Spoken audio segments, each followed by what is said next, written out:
Hey, what's up guys? So here I have is the 3-pack Kata utility knives. These are very good. I've been using it for about 2 months and have no issue.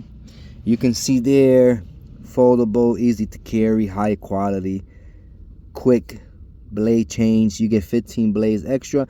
And the harness is really good because the blade itself, you can tell, is a very good quality. It's not a plastic, it's aluminum. Is very nice. And also you have this little button right here. It's like a safety button you have to push in order to close, and you cannot open without pushing it and then opening it. So the blade itself, very good. This is about 2 months old, and you can see that it has a little tear and wears, but otherwise it's very good. Now to replace the blade, you have this little push.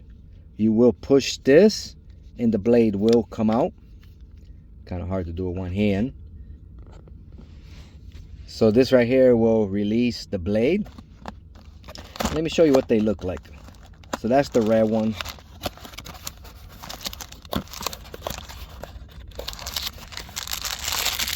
So this is the black one.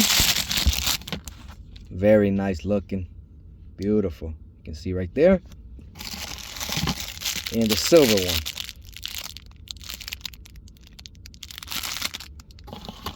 And these are the refills. So a very nice blade. So let me show you guys the way you replace the blade. Okay, so the way you replace the blades, so you have your blade right here. So you will push, slide. So you can see it's easy just like that. No issue whatsoever. Put the blade back in. You do have to press and it slides right in. And you can see it does not come out. So the way they did these blades are amazing. You cannot go wrong. Very nice.